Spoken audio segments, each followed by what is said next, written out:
Capítulo 1. Generosidad de Dios y fuego del Espíritu Santo. Sube a un monte alto, mensajero de albricias, de Sión.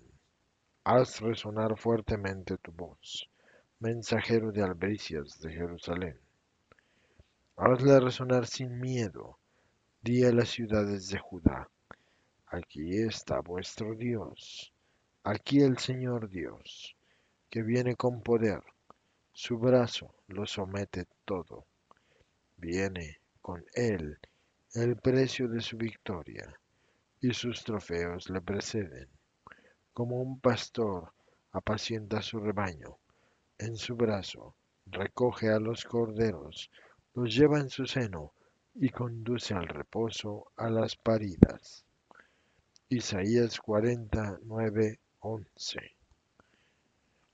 Soy Lucifer, díselo a Mort, dile que estoy harto de él. Ya sé que es tu amigo. Él me vence y vence a todos los demonios, porque se ha encomendado enteramente a la Virgen. Él me ordena que me vaya y yo tengo que obedecerle. El demonio es mentiroso, pero algunas veces, con permiso divino, dice la verdad. La ha dicho ciertamente con sufrimiento y fatiga, por obediencia forzada a Dios, al pronunciar estas frases. Verdad sobre la Virgen María, a quien él detesta, y verdad sobre mi relación con el padre Gabriel Amort. Conozco al padre Amort desde hace 20 años. Formaba parte de un grupo de oración al que guiaba espiritualmente durante los retiros espirituales mensuales y que le ayudaba durante los exorcismos.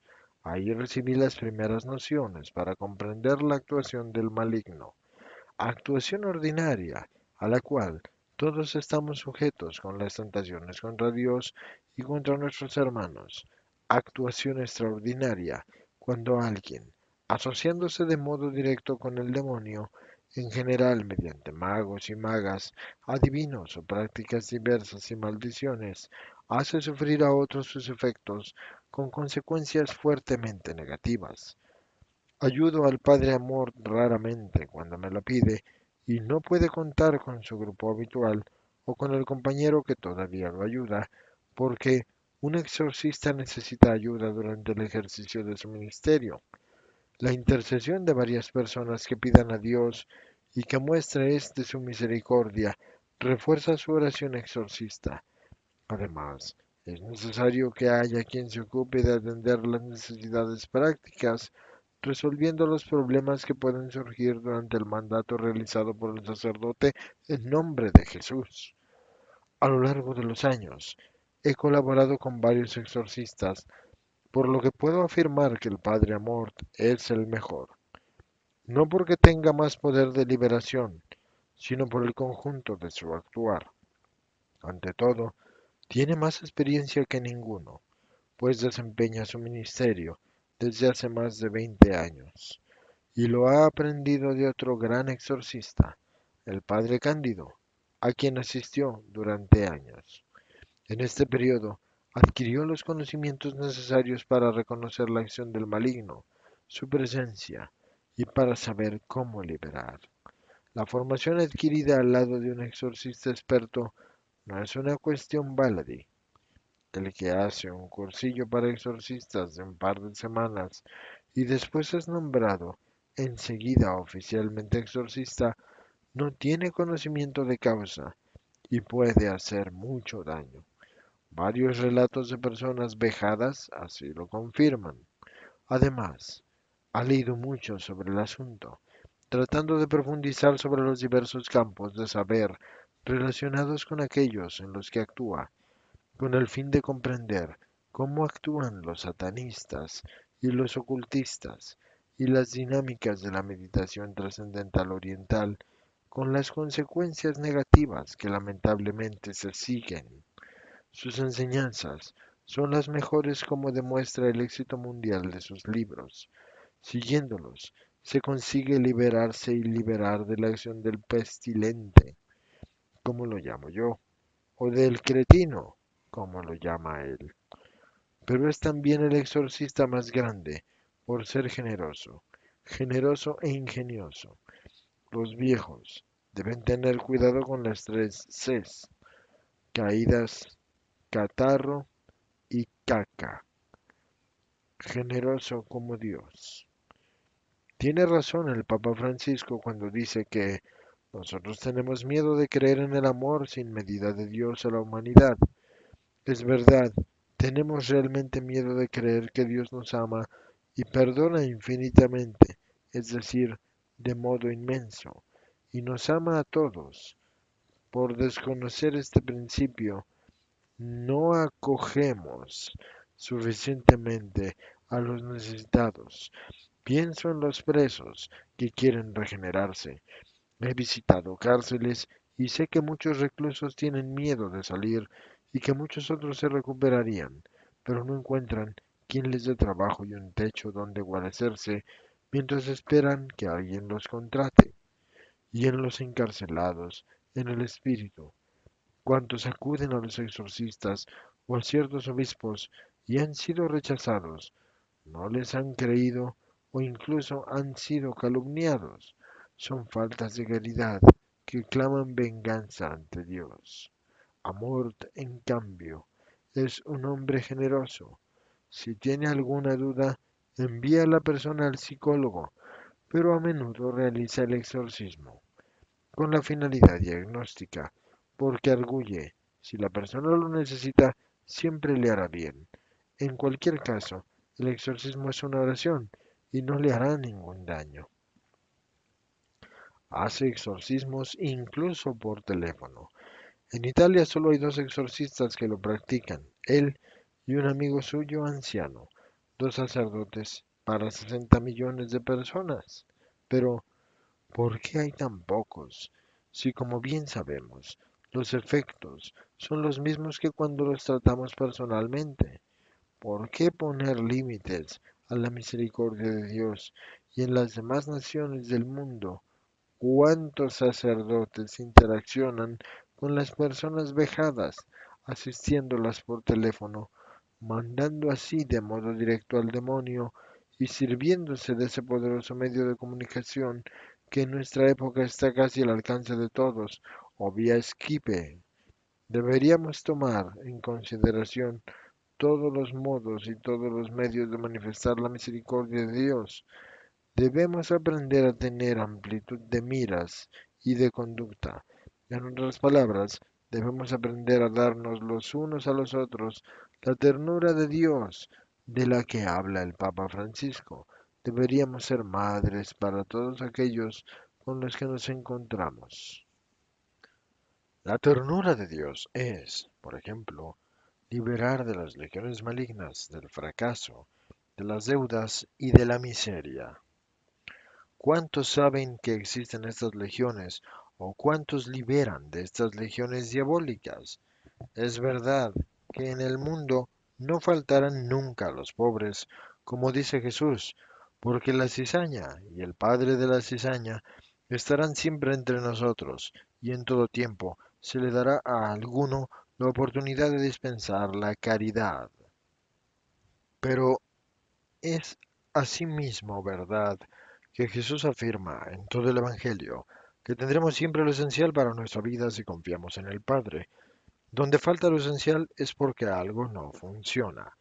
No necesariamente puede derivar de una maldición, pero se ha constatado también que a veces el origen de estas problemáticas es maléfico.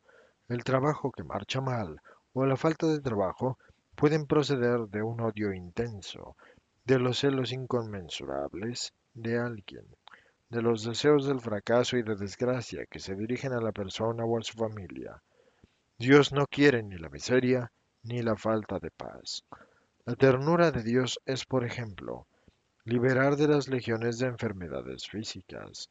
Hay muchos espíritus malignos que causan enfermedades físicas, como demostraba entre otros el padre de la grúa, un fraile franciscano italiano, que con sus plegarias de liberación y a veces con exorcismos curaba a muchas personas. Murió en 2012, pero su enseñanza sigue viva. ¿Cuántos lo saben y lo ponen en práctica? Juan Pablo II proclamó beato a un sacerdote carmelita, el padre Francisco Palau y Cuer. Tomó el nombre de Francisco de Jesús María José y con este nombre es recordado por la Iglesia el 7 de noviembre, que exorcizaba a todos los que le llevaban, y todos se curaban, incluso de enfermedades físicas. Y a los que no se curaban los enviaba a los médicos, pero muchos se curaban. ¿Qué quiso indicarnos Juan Pablo II al canonizar al Carmelita? Que sigamos su ejemplo. Dios es generoso en los evangelios. Se dice que Jesús el Cristo curaba a todos los que se lo pedían y creían en él, y que liberaba a todos los que encontraba si esperaban en él. Jesús el Cristo nos ha mandado dar su ternura y el poder de su cruz al mundo, curado a los enfermos, resucitado a los muertos, limpiado a los leprosos, echado a los demonios. No nos ha dado solo una oportunidad o una capacidad, nos ha dado un mandato, una obligación, un imperativo. A los que crean los acompañarán estos prodigios, pues en mi nombre expulsarán a los demonios, a fin de que el mundo crea en su victoria sobre los infiernos, los demonios y la muerte, en la vida en él, en su resurrección y en su poder, que se puede manifestar si creemos en su palabra. La fe en la palabra de Jesús es la que permite poner en práctica el enorme poder de su resurrección. Solo se ven los milagros mediante la fe en su palabra y en su poder. Ya que tú lo dices, echaré las redes, exclama un titubeante Pedro. Y se verificó el milagro de la pesca milagrosa. Haced lo que él les diga, señala María en Caná, lo que os diga. Y 600 litros de agua se convirtieron en vino. 600, no dos. Juan 2:6. Jesús manifestaba su compasión y desplegaba su poder por la gran fe que tenían en él. El reino de Dios consiste en el poder. Nos recuerda San Pablo en la primera de Corintios 4:20. Entonces, ¿por qué no creerle cuando nos ordena que liberemos de los demonios o pensar que es un despropósito efectuar a menudo la liberación de la acción del maligno? A veces me pregunto, ¿qué ha originado esa epidemia de convicciones patológicas que atribuyen la falta de raciocinio y creer en la parte de los evangelios que trata de esta temática? El poder de la fe en Jesús, preciso, sirviéndome de las palabras de un sacerdote cuya eficacia he podido constatar personalmente, es el que permite manifestar la misericordia y la caridad de Dios con sus hijos. Nos ha mandado liberar de los demonios, como hizo Él, no solo luchar contra ellos. Expulsad a los demonios, figuradamente. Expulsar significa echar, arrojar fuera, de modo brusco. Se le libera de una cadena, y el maleficio es una cadena, hecha para dañar a alguien en su familia o su trabajo o su vida. Por eso, para liberarlo es preciso recurrir al rito instituido por la Iglesia o a las plegarias de liberación, que como a menudo afirma el Padre Amort, pueden tener más eficacia que un exorcismo, porque mucho depende de la fe y de la santidad de quien intercede o las practica. A tal fin, él cuenta con frecuencia que lo ha escrito también que Santa Catalina de Siena liberaba de los demonios con plegarias de liberación a aquellos que no lograban liberar los exorcistas. Y como ella, obtenían el mismo resultado. Muchos otros no eran sacerdotes ni tampoco exorcistas. San Francisco, por ejemplo, que era un diácono, o San Benito, patrono de los exorcistas, que era un monje. Jesús, por su parte, no prohíbe a un pagano que libere en su nombre. ¿Y quién puede decir que no? Era eficaz. Maestro, hemos visto a uno que echaba a los demonios en tu nombre y se lo hemos prohibido porque no era de los nuestros. Pero Jesús replica, no se lo prohibáis, porque nadie que haga un milagro en mi nombre puede después hablar mal de mí. Y el que no está en contra de nosotros está a nuestro favor. El que os dé de beber un vaso de agua por ser de Cristo, os aseguro que no se quedará sin recompensa.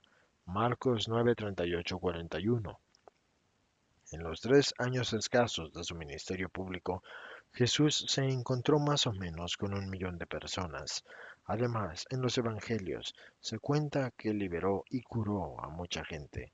¿Somos quizá ahora más sensatos que en sus tiempos? ¿Hay menos odio o menos dolor entre nosotros? Creer que el demonio apenas se mete con nadie significa no fiarse de Jesús. El Papa Francisco ha alertado varias veces a los fieles contra la acción del diablo sobre el individuo y la sociedad. ¿Cuántas heridas inflige el maligno a la humanidad?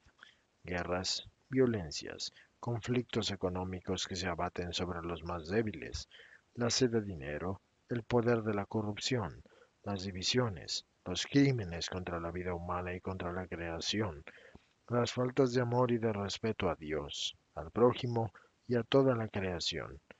Pero todos podemos vencer el mal con Cristo y con el bien. El mensaje del resucitado en relación a esta problemática es claro. Si creéis en los evangelios o en las obras que yo hago, veréis. Pero algunos insisten. Esperamos a ver de modo inequívoco e inmediato al demonio y después creeremos. Como piensan, argumentan o enseñan muchos, permitidme un inciso, también los charlatanes que afirman que no existe ningún nexo entre el satanismo y la posesión, alejan a la gente de la verdad y de la alegría de Dios. Si no se cree que Jesús ha liberado efectivamente a muchos, el demonio se mofa y no se manifiesta ni se deja reconocer, solo pide que se le deje en paz. Estoy escribiendo algo que he podido constatar personalmente. En efecto, durante las plegarias de liberación que he hecho, varias veces se revelaron de modo inequívoco poderes diabólicos. Envié después a aquellas personas por las que había rezado a su exorcista, que era reacio a creer que fueran molestadas por el maligno, y el maligno no se manifestó. Hay algunos bastante que se dirigen a mí después de que varios exorcistas les hayan dicho que no tienen nada. Tras rezar por ellas, casi siempre con la ayuda de un grupo de oración, se manifiesta una legión demoníaca o una fuerte forma de vejación. Sucede lo mismo cuando practico la oración por teléfono. El demonio es astuto y se cuela fácilmente en las faltas de fe y de fidelidad a Dios. No olvidemos que Dios es amor y rigor, pero no rigorismo, no es exceso de celo. Este es un defecto en que puede caer quien tiene convicciones demasiado rígidas o cerradas. Hay también quien objeta que el demonio no existe en absoluto porque nunca nadie lo ha visto. No es verdad, bastaría leer la vida de algún santo. El más conocido es sin duda el Padre Pío, para darnos cuenta de que lamentablemente a veces se hace ver. En mi breve experiencia, he vivido también yo muchos episodios que atestiguan las verdades de la fe sobre este argumento, pero no quiero escribir sobre ellos. Los intercesores apenas tenemos influencia, solo somos instrumentos de su palabra y todo está ya presente en los evangelios. Por otra parte, a mí me ocurren ciertas cosas porque lo combato mucho desde hace años. Hasta le dije, intentaré arrebatarte el mayor número posible de almas hasta el último momento de mi vida. Es natural que trate de impedírmelo por todos los medios. El demonio se deja ver raramente, a menudo se hace oír, y con mayor frecuencia todavía se ven sus efectos, el mal que hay en el mundo. De esto nadie puede dudar. Hay quien se pregunta, ¿por qué el demonio tiene tanto poder en el mundo y cómo está tan extendida su acción? Tengamos en cuenta que él promete poder personal, adula y seduce al ser humano asegurándole que le proporcionará dinero y éxito. Los creyentes en Yahushua y en el antiguo de los días, los hebreos usan esta definición de Dios Padre para indicar que Él existe desde el principio de los tiempos. Vangelo hebraico de Daniel Boyarin, conocido por ser uno de los maestros más importantes del Talmud. Pues bien, continuando con la lectura. Afirmamos, en cambio, que el poder es de Dios y que nos ha sido concedido por otro. Lo poseemos todos y todos de igual manera, si confiamos en Él, porque somos hijos de Dios, todos hijos del mismo Padre. Y esta es la cuestión. El demonio no se reconoce como una criatura creada. Suele afirmar que no sabe ni que ha sido creado por el Padre, ni que tenga que someterse a su voluntad, y actúa de modo que también en nosotros desaparezca la imagen de nuestro Creador.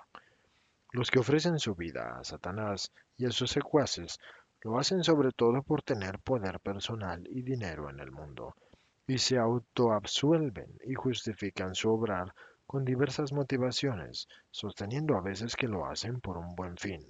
En el más allá, en el mundo de los muertos, se encontrarán con las legiones diabólicas, porque a través del cuerpo, que es parte integrante de la persona junto con el alma, de la que la conciencia es una sola sección, el ser humano se eleva o se condena.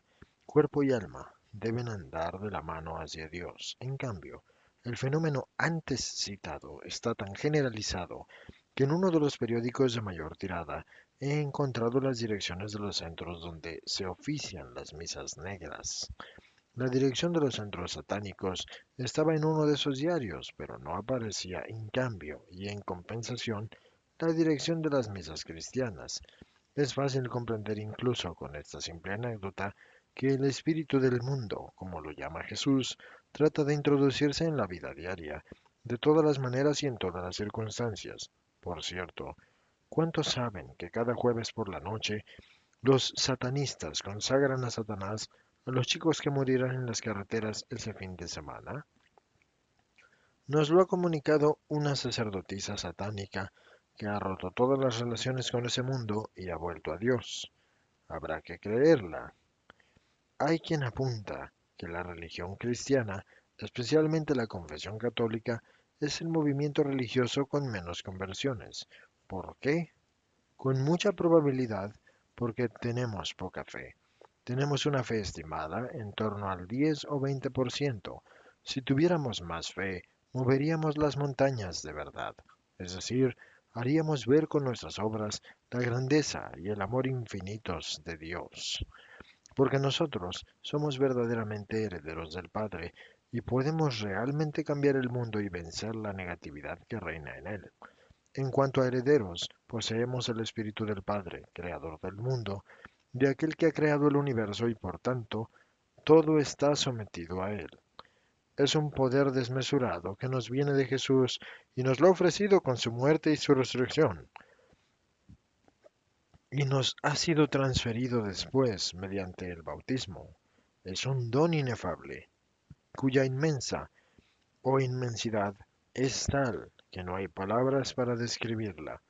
Con él y con la fe profunda en el poder del amor de Dios, el poder de las palabras de Jesús y el poder del Espíritu Santo, debemos dar gloria siempre a Dios. Dicho de otro modo, todos nuestros comportamientos deben tender a la gloria de Dios. Es el Espíritu de Dios el que nos guía a hacerlo, el que nos funde y por consiguiente nos transforma, nos plasma a su imagen y nos hace actuar con la fe y el poder de Jesús, poder necesario para que ello se verifique. Según la etimología, el verbo plasmar equivale a modelar. El Espíritu Santo nos forma, nos forja el alma y la mente según la voluntad de Dios Padre. Por eso le pedimos con tanta frecuencia que nos guíe, porque solo podemos ser eficaces poniendo en práctica la palabra de Dios con la fuerza del santificador. Solo así podremos hacer brillar de modo profético los signos del mundo nuevo en nosotros, en las relaciones cotidianas con los demás y en los otros. Cuanto más vuestro Padre Celestial os dará el Espíritu Santo a los que se lo pidan, dice el resucitado. Por tanto, cuanto más se lo pidamos, más tendremos, y tendremos el fuego del amor que resucitó a Jesús y que venció a los infiernos. En efecto, los demonios y las almas condenadas no soportan al Espíritu Santo. Si lo invocamos sobre alguno que tiene una posesión, reacciona siempre airadamente, porque el Espíritu Santo le causa molestia y dolor. Siempre. Puede ser que los demonios traten, la primera vez, a veces la segunda o incluso una tercera, de camuflar su malestar, pero tarde o temprano reaccionan. Déjame en paz, me haces daño, no quiero oírte. Ah, me golpeas por todas partes. Son algunas de las frases que me han dicho los espíritus malignos cuando he invocado repetidamente al Espíritu de Dios sobre una persona para comprobar si era víctima de un maleficio, y ante tal invocación llegaron a manifestarse. Porque el Espíritu Santo es un fuego espiritual de amor, un epicentro de amor que abraza y anula al otro epicentro espiritual de odio, que es el demonio. Dicho esto, quisiera precisar que liberar de la acción del maligno es dar el abrazo del cielo con la tierra, como dijo un sacerdote desde un altar de la Basílica de Santa María la Mayor, la primera basílica dedicada a María Santísima en Europa. Es manifestar la ternura que Dios quiere ofrecer a sus hijos, porque el Evangelio es un anuncio de alegría y nosotros lo debemos ofrecer a quienes encontremos, poniéndolo en práctica a fin de que el mundo crea. El Papa Benedicto XVI, cuando convocó en el año de la fe 2012, invitó a transmitir la fe con alegría. ¿Hay algo más incisivo que transmitirla manifestando la piedad de Dios? Liberar y curar no es quitar la cruz del camino de la gente. La tendremos siempre. Es ayudar a soportarla. Es compartirla, ha dicho un santo. El que está iniciado en el temor lleva siempre pacientemente la cruz de Cristo. El que se proyecta en la esperanza la lleva con alegría. El que está consumado en la caridad la abraza ardientemente. Bernardo de Claraval, en el sermón para la fiesta de San Andrés, y Gabriela Mort en los nuevos relatos de un exorcista en San Pablo, Bogotá en 2013. Continuando con la lectura. Liberar del maligno es cargar con la cruz del hermano o de la hermana y ofrecerla a Jesús y abrazarla con el hermano y por el hermano, lo cual no comporta riesgos negativos en el aspecto físico para quien practica esta actividad. Yo hago este servicio y sobre todo con las plegarias de liberación desde hace casi 20 años y estoy perfectamente. Tengo los problemas que tienen más o menos todos y el demonio no me ha matado, ni me ha roto ni siquiera una pierna. Tampoco es verdad que quien tiene un familiar que sufre un maleficio puede absorber negatividad de su pariente. Otra cosa es el maleficio hecho sobre la familia, de lo que trataremos más adelante. Esta es la respuesta textual del coloquio que mantuve con el padre Amort a mi pregunta sobre la posibilidad de asimilar en el ámbito psicofísico la negatividad de alguien. Dicho acerca del fenómeno de las absorbencias, de si uno tiene un maleficio, asimila más la negatividad, sobre todo si está cerca del otro que tiene un maleficio, y sobre todo un mal maleficio. Yo le he dicho a la gente que eso no es verdad, pero como usted lo dice en su libro, no me creen. Respuesta: no, la negatividad no se transmite. Ahora, retiraría aquella frase con la experiencia que ahora tengo. Yo diría que no se transmite. Y me contó algunos episodios que conforman su aserción. Me recordó a sí mismo que el antiguo ritual para los exorcistas comienza con 21 normas. La primera dice: no se precipite el exorcista creyendo que existe la presencia del demonio. Pero después todas las demás disposiciones le recuerdan al exorcista que el demonio hace todo lo posible para esconderse y para hacer creer que no está o no actúa. Así es, en efecto. Por eso el padre Amort afirma que tampoco con un solo exorcismo se puede llegar a la certeza absoluta de que no hay una acción extraordinaria del maligno. Él no escatima la ayuda a los necesitados porque es humilde. Este es el relato de un exorcismo efectuado por el padre Amort. Está presente su grupo. Yo he llevado al padre Amort, la persona hechizada. La persona hechizada está presente. La introducción que empieza con la invocación al Espíritu Santo para que descienda sobre la persona, desciende sobre ella. Dura media hora y se hace en italiano. Intercesiones de los santos aplicadas a la persona, letanías a la Virgen, la Salve Regina, Molesta eso mucho al demonio que grita. Después empieza el exorcismo en latín. El padre Amort en un determinado momento repite, Resedit, Satana. Tengo la convicción de que el filibustero que molesta a esta mujer es un jefe y no Satanás. Y susurro, no es Satanás. Continúan con el mandato a todas las fuerzas malvadas para que se vayan. Después de un poco, el padre Amort pregunta, ¿eres Satanás? No, responde en voz baja. Han tenido que atar a la mujer las piernas y los muslos con cuerdas, tendida en una camilla y solo puede levantarse con el cuerpo. Y lo hace cuando el padre Amort le pregunta, ¿eres algún emisario suyo? Sí, grita con rabia, con el rostro contraído y desencajado, tratando de dar patadas mientras levanta la mitad del cuerpo. ¿Cuántos sois? 3. ¿Cómo os llamáis? Y no hay respuesta. El padre Amor repite la pregunta varias veces. ¿No tienes un nombre? ¿No tienes nombre? Lo tiene, pero no lo quiere decir. Entonces el padre Amort juega con astucia, sabiendo que los demonios se odian incluso entre ellos, y le pregunta, ¿me dices el nombre de los otros dos? No, no, ha picado, no responde. Don Amort hace muchos mandatos y pocas preguntas. Al fin, la persona está exhausta, pero no el padre Amort.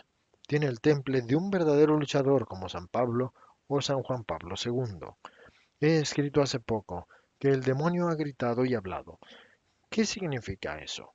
Durante el exorcismo, cuando el sacerdote invoca al Espíritu de Dios y le pide a la Santísima Trinidad que intervenga, si una persona ha comido o bebido algo con un maleficio,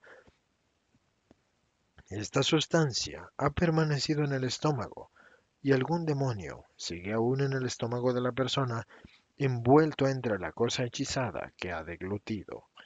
En otras palabras, si la persona tiene una posesión derivada del maleficio ingerido, implorando al Espíritu Santo que descienda sobre la persona, el demonio o las legiones demoníacas se irritan mucho y no soportan la acción del Espíritu de Dios, que es también purificador, y reaccionan encolerizados.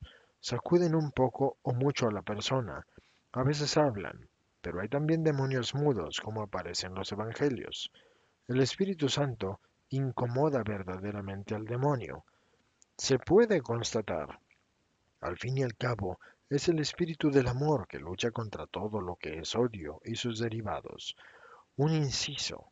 Sucede lo mismo también cuando al rezar una oración de liberación con la persona presente, se pide al Espíritu Santo que descienda sobre ella. Recuerdo que una persona me contó que había entregado su alma al diablo a cambio de ganar un premio en el hipódromo, premio que por supuesto nunca cobró. Estaba convencida de que el demonio no había aceptado su ofrecimiento, pero nunca había pedido ayuda. Nunca se sabe, pensaba. Le enseñé a invocar al Espíritu Santo, como hacen los carismáticos. Espíritu de Dios, fúndeme, plásmame, lléname, úsame. La llevé a varios exorcistas y siempre se manifestaba una fuerza extraña y maligna que no se dejaba identificar por su nombre, aun dando indicaciones sobre su estado y por qué había elegido el odio. Una vez cuando la llevé a ver a un exorcista que le pidió a la Santísima Trinidad que descendiera sobre ella, empezó a sentirse mal y progresivamente intervino el otro. Cuando el sacerdote le pidió a la fuerza diabólica que dijese su nombre y se dejara identificar comunicándonos quién era dentro de aquella persona, respondió, en voz apenas audible, Barrabás. Nunca supimos si el Barrabás en cuestión era el del tiempo de Jesús u otro hombre. Al término del exorcismo, pregunté a aquella persona qué había sentido durante la oración y me respondió, cuando el sacerdote empezó el rito me sentí mal, como cuando hacemos la invocación al Espíritu Santo. Después, ya no he seguido el juego. La frase es significativa. En la invocación que hacen normalmente los grupos carismáticos se pide con todo nuestro ser, con el cuerpo, particularmente con las palmas de las manos, con la voz y con el corazón, al Espíritu Santo de Dios que descienda sobre nosotros y nos cambie y nos libere. Y aquella persona sosteniendo que al principio del exorcismo estaba mal, como cuando hacíamos la invocación antedicha, confirmó que el Espíritu Santo de Dios es una entidad extraordinaria, que como un abogado ante el Padre, nos libera de los lazos del demonio exactamente como dice la fe. Fe que a veces se nutre también de signos. Sor Margarita Clarisa de la Congregación de Santa Catalina de Bolonia del convento del Corpus Domini me contaba que, cuando a los sacerdotes se les concedía hacer exorcismos, entre ellas, en la habitación donde se encuentra el cuerpo de la santa, había sentido algunas veces temblar el pavimento bajo sus pies. ¿Mera sugestión? Quizá. Pero es más que sabido que la fuerte afirmación positiva es fruto del poderoso descenso del Espíritu Santo de Dios. Personalmente, no olvido que hace tiempo, cuando en compañía de 200 personas exclamé con vigor, Jesús es la vida, Jesús es la luz, Jesús es la paz. Alguno de los sacerdotes presentes sintió temblar el pavimento. Como es fruto del Espíritu Santo, también la liberación durante un exorcismo o durante una plegaria de liberación.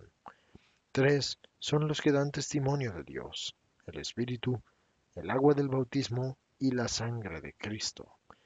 El retorno a Dios se realiza progresivamente, no deprisa, porque el corazón humano depende del libre arbitrio. El trigo está dentro de nosotros, pero las legiones que se rebelan contra Dios soplan contra nosotros. No hay que temer, el Espíritu libera, vivifica y guía. Por eso, las emociones se controlan mejor si invocamos a menudo al Espíritu Santo, porque Él nos conduce a la verdad completa. Si sois lo que tenéis que ser, prenderéis fuego al mundo entero. Juan Pablo II, homilía de la misa de clausura de la 15ª Jornada Mundial de la Juventud, el 20 de agosto del año 2000. Juan Pablo II se refería al vigor del Espíritu Santo en los jóvenes. Si estáis llenos de los ideales del Evangelio y los ponéis en práctica, prenderéis fuego en todo el mundo y le daréis la vuelta, que es lo que el mundo necesita.